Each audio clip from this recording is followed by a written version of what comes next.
Again, welcome. Each month we take a different topic and go deep into it. And so this is the first in March that we'll be talking about. In this month we'll be talking about a very important topic, which is ego transcendence. Swami Kriyanandaji often talked about this in contrast to ego renunciation. He rarely used that term. He talked more about transcending the ego, transmuting it, offering it back into God.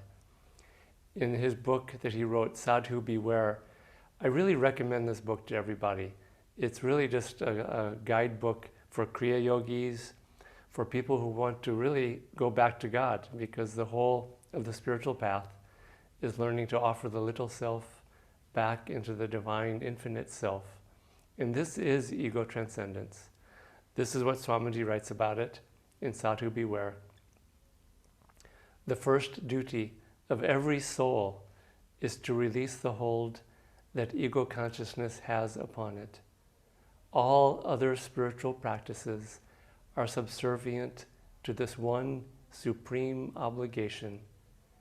I address ego transcendence, therefore, as the first and indeed the only challenge on the spiritual path, whether one be a renunciate, a householder, or living for God in some other way. It's the supreme obligation and indeed the only challenge on the spiritual path. That's how important this is, because it is the way we go back to God. Essentially the spiritual path. And our journey is really about letting go of this little self, our identification with it, and going back into the divine self. And we don't do it by killing the ego. This is the strange thing. When I first came on to the spiritual path and the spiritual search many years ago, the very first time I met Swami Kriyanandaji, it was in 1977. And I had never met a saint before. I had read Autobiography of a Yogi, and I was meditating and practicing these things. But when I started seeing Swamiji for the first time, I was really surprised, because he had so much energy, so much joy, and he was writing music, and he was talking a lot, and just putting himself out there and giving to people in a very dynamic, energetic way. And because I had never met a saint before, I sort of was taken aback, and I just had this thought. I really wanted to know if he was a saint. And in myself, I thought, okay, this man, either he's the most egotistical person I've ever met, or he's a saint. I need to know for myself, not just on blind faith. I need to watch and learn. And obviously over time, I learned and watched that he had very little ego. It's just that because his ego was merging back into the divine, he had this divine power and this divine energy flowing through him. And so this is the way of ego transcendence. The old way from the Dark Ages, from Kali Yuga, was this sort of self-abnegation of sort of crushing the ego and negating it, and putting oneself down, and in a way it was life-negating. You read about monks in the Christian church who would whip themselves and beat themselves and put themselves down. And it's a negating thing. It sort of negates the soul and the spirit. And it starts to kill the joy after a while too. And this is really one of the true tests of how we're doing with this, is having joy. The more that we offer the little self into the divine self with a spirit of just joyful giving, of joyful self-offering, the more bliss we feel, the freer that we become, the more expansive our consciousness, the more energy we have, and the more ability we have to give ourselves in service to others, in creativity, in all of these things. So in a way, it's very strange. The ego is not killed. The ego is offered and dissolved into the infinite ego, you could call it, into the divine, where it becomes almost bigger and greater in a way, not in the sense that we think of as someone who has a, quote, a big ego, but in fact, a master, meaning in some way, and not exactly, but you could say they have a huge ego, because their ego has merged into the infinite, and they're one with the infinite, and they're not identified with this little self-defined little self anymore. So this is the way, Swamiji, the way he described this approach to ego transcendence or renunciation in a way, he said that it was bliss and life affirming, but especially bliss affirming. And it's a very positive transcendence. And his way of teaching renunciation, which was for all householders, monks, nuns, for everybody, was positive, entirely positive. It's how much we give ourselves to God rather than I can't do this, I won't do that, I don't do this, and I won't do that. And you start to sort of emphasize the won'ts and the don'ts and the can'ts and the shouldn'ts and all these things. And it starts actually to become even more self-involving because all we're ever thinking about is ourself. Well, I can't do this, I can't do that. And we actually reinforce the ego when we do that. But through devotional self-offering and giving to God, we start to offer the little self back into the divine self. And this is the path to liberation and to freedom. We'll talk about in the next month about two approaches to this. One is sort of from the bottom up, which is to watch ourselves and catch ourselves when the ego is tricking us. Because the ego is a very tricky little devil. I mean, he just really is always kind of tricking us and making us think that, he's divine or he's, important in this. And so we'll learn how to work with that. And Swamiji gave many techniques of being an ego detective that we'll talk about. But the other way is from the top down, which is by meditation every day, by concentrating on the light here, by concentrating on God, on the Guru. We start to slowly change our identification from this little self to the divine. And by concentrating on God, by offering with devotion, by worshiping God and the Guru, we start to change our own focus and identification to that rather than this little self. That's the greatest way to dissolve this little self, to transcend and to transmute the ego. So this is the way of ego transcendence. It's also the way of renouncing, and really it's the way that we all must follow to go back to God. So now Ramesh will share a little bit and then I'll finish at the very end. Thank you, Devashiji, for sharing in such a beautiful way the need for ego transcendence and the fact that it has to be a joyful, bliss-affirming path and not a negative, hitting ourselves with a whip part, because that doesn't work.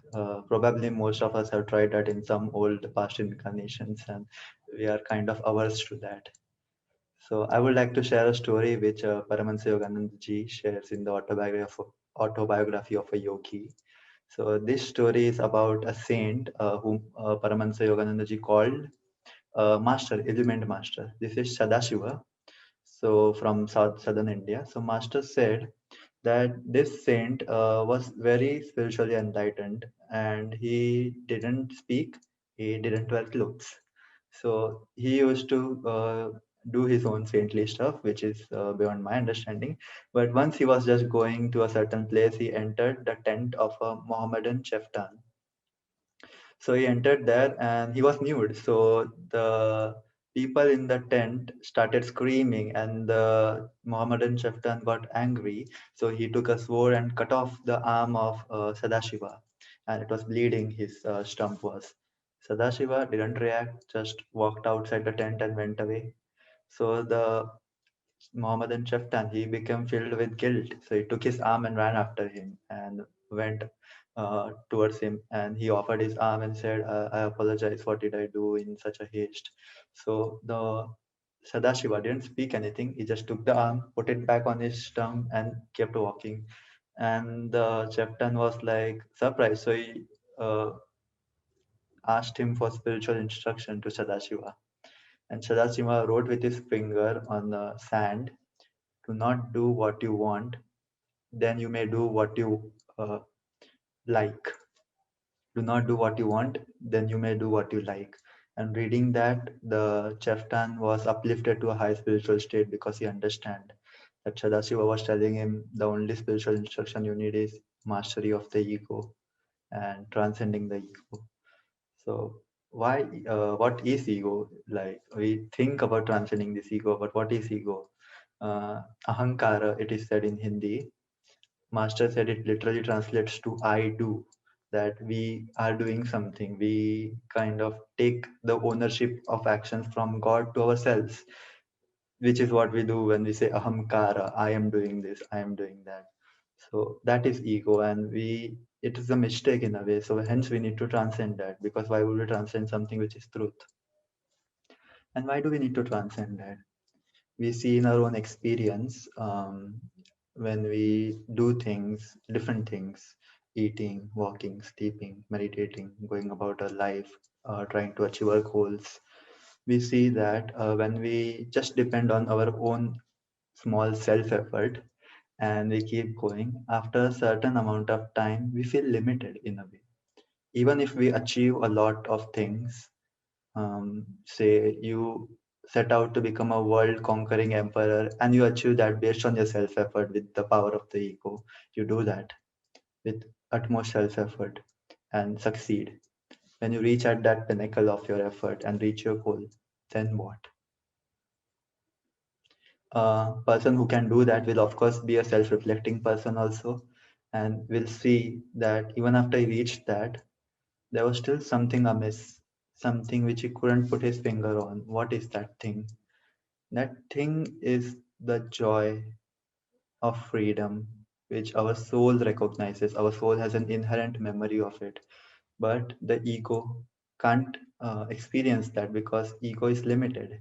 It is in a prison, and this joy of freedom is outside the prison. So that is what we are missing, and that is why we want to transcend the ego to experience that joy, come out of the prison. And we are, in a way, getting used to this prison. Shri Yukteswar used to say that when we are attached to the ego, we are like a caged bird, that we have gotten used to being in the cage. Why? Because the cage has a lot of distractions. I can do this, I can do that, and we get distracted in on so many different things. So in order to come out of that cage, we have to make certain efforts. And here's a secret, which Devashiji also mentioned. The effort is not effort. It's a joyful relaxation away from the ego. You have to forget your ego to transcend it, not focus on the ego that I want to do this. I want to get rid of this ego. With that tension, you would never be able to get rid of it. Another thing which Yoganandaji said was, where is the ego in the physical body seated? The medulla oblongata, which is where the ego is seated.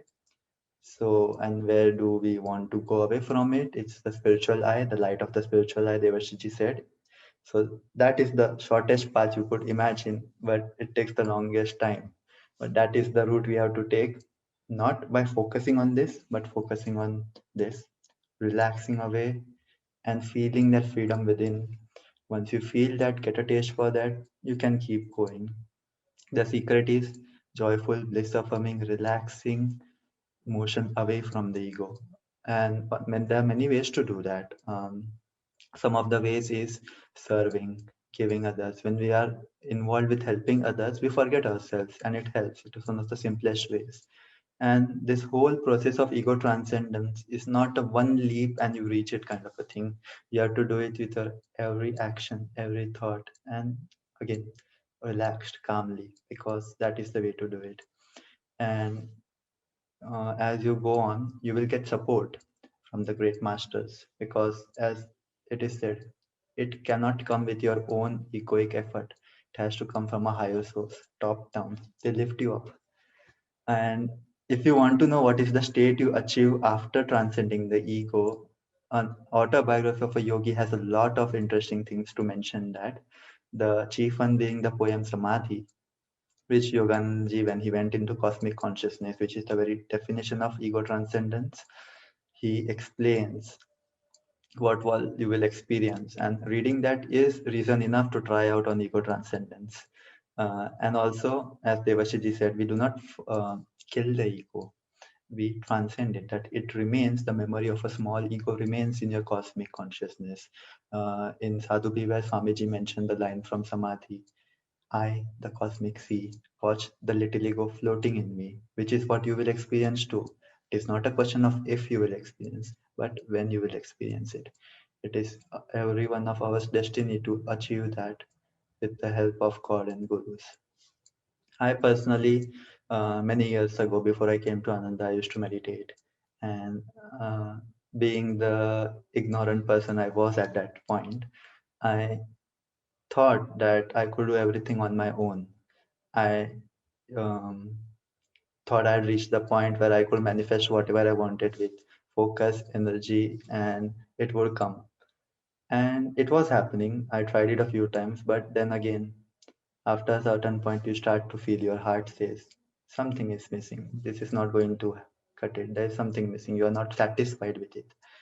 And I try to meditate. If you are sincere, God will help you too with directions and inspiration. So I received the inspiration that I am too much in my ego. I need a guru to help me get out of it, which is how I started to get into the spiritual path of Kriya Yoga and came to Ananda. And I have been blessed by all the techniques learned because they help directly working with this thing of ego transcendence. When the first technique we learn, Hong Sa, comes from the word Aham Saha, I am he. Right there we have ego transcendence. We are talking about going to he, not I.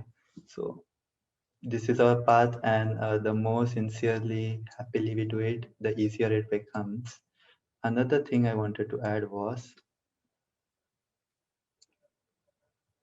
I think, yes, one technique of ego transcendence from Sadhu Beware. There, it in a fun way, it is saying how to become an ego detective and try to not tense the medulla. So there are certain techniques I would to share. One being that whenever we want to possess something, we like something and we want to possess it, try to possess it, gain the satisfaction of possessing it, but then give that thing to someone else. It's like you have possessed it, but then you have given it away. And in that way, you have expanded your little self to giving someone else. So how did I apply that in my own life? Recently, I had gone to a certain bakery to buy a bread.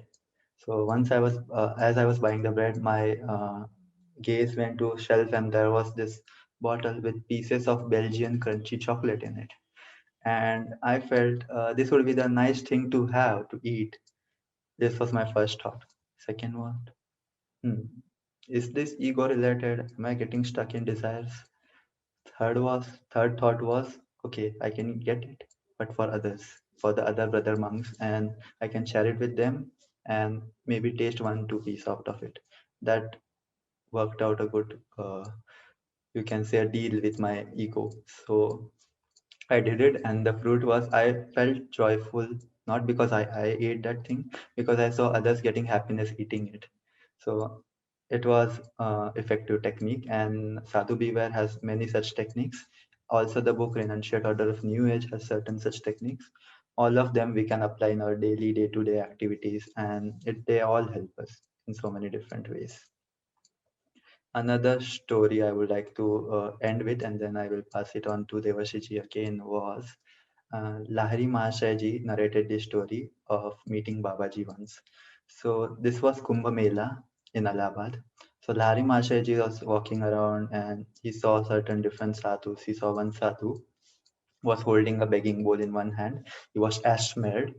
So, and he was begging for food or something. And Lahari Mahashaya inwardly thought, why be like that, having the outward symbols of renunciation, but not inwardly following those true teachings? And he was inwardly criticizing this approach. And then, lo and behold, he saw Babaji at the feet of this ascetic, touching his feet and taking his blessings. Then Lahari Maharaj went to Babaji and said, Babaji, what are you doing?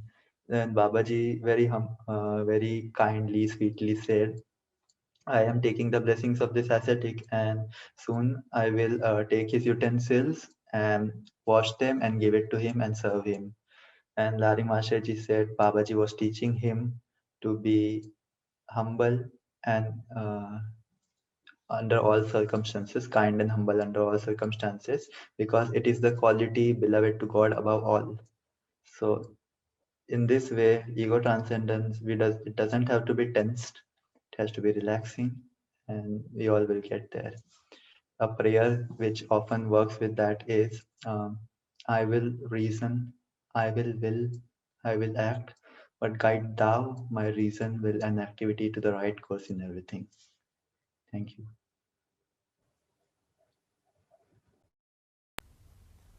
Thank you, Ramesh. I just want to add a suggestion to something that he talked about. This poem, Samadhi, Master said to try to memorize it or listen to it, read it every day. And when you tune into the different lines from that poem, they're just really just exhilarating as a way of, in a very positive way, of dissolving our ego and changing our identification to this greater self. And that line that Ramesh mentioned, that line by itself is a beautiful meditation. I, the cosmic sea, watch the little ego floating in me. There's just such a joy in that line. And just meditate on that line sometime, just for some time, 10 minutes or something, but just the feeling of being one with the infinite and watching this little self from that higher perspective of the higher self. And after a while, you start to see how silly this little self is and how silly our attachments and desires and how small they are. And this really, I have seen as a great way also to overcome tests. Because when our identification is with the little self, tests seem really, really big. And they are compared to this little self.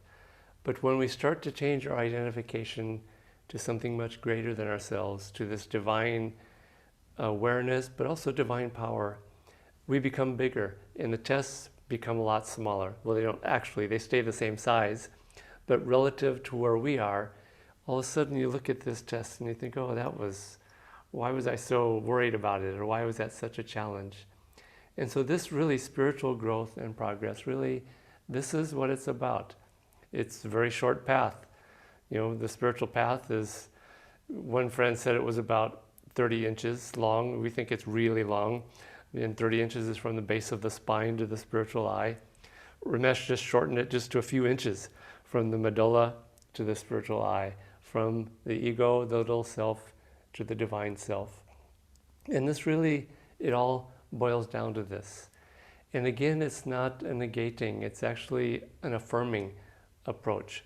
One of the techniques of ego transcendence that is in Sadhu Beware, I'll read it because it really explains something that Swamiji really taught a lot and practiced a lot in his life. In this technique, in Swamiji's words, he says, it is not humility to tell yourself, I can't. Remember, God can do anything. If you give him the chance, moreover, he can do anything through you. Ask him for the inspiration, the guidance, and the strength to do whatever you must do. And again, as Yogananda put it, pray in this way, I will reason, I will will, I will act, but guide thou my reason, will, and activity in everything I do. One of the greatest ways, and an essential way to do this, is to work with the power of attunement to our divine line of masters, to a great saint, to your own guru, if Yogananda, for example, is not your guru. Because what this does, it gives a very real way of drawing on the power of the guru. Tomorrow is the celebration of Yoganandaji's Mahasamadhi. And we think, oh, he was in the body and now he's not here anymore. But these are divine beings. He was an avatar. And the power of God that flows through a great master is transcendent of their personality, their physical body, all these things. And Swamiji just very powerfully said, it is ego to say that I can't, because you're identifying with the little I. And by saying I can't, your entire identification is with this little self, which can't. And it's limiting it, and we need to change our identification away from this little self to the divine self. And to say, yes, I can do this with the power of God, not me doing it, but with the power of God. And this, more than anything, is what Yogananda came. He brought two things, really, techniques and practices to show us how to get out of the little self. Hong Sa, energization, which draws the divine power into our bodies. Kriya Yoga, which helps us with devotional offering to merge back into God. And Om technique, similarly, to merge and become one with cosmic vibration. So he gave techniques and practices. but he also gave the power of the divine flowing through him. And if you think that he's gone, or he was this personality, or had this particular nature, you're limiting him from your own sense of, little self, okay? And I think sometimes people feel more comfortable in bringing the great masters down to their own level rather than trying to achieve to a higher level. Okay, I'm not ready for that, and so maybe I'll bring Yogananda down to this level. Okay, I can relate to that. But he was the divine itself. There was a window through him to the divine, and that really is what his power was and still is. Swamiji, in his book, Sadhu Beware, he concludes by talking about attunement to a God-realized master. He says, attunement, I am convinced, is the first and greatest need on the path. It is the final goal of renunciation. It is the only way to find God. And he says, ultimately, no human effort will take us to God. The whole secret of the spiritual path is to get the ego and the attachments and desires that cling to it like barnacles out of the way, and to receive into our souls the blessings of God. And so, ego transcendence, this is the way to divine freedom. It's the essential way. There's no other way, really. We must find a way to offer, to dissolve this little self into the divine self. And just quickly, I'll just say something that Master said, because we must gain control over ourselves. People who have a healthy sense of self and a healthy sense of ego are more easily able to offer themselves to God in a very positive way. And the way Master described this, he wrote as an affirmation, teach me to own again, O own again, my matter-souled mind and brain, that I may give them to thee in meditation, in reverie, and in activity.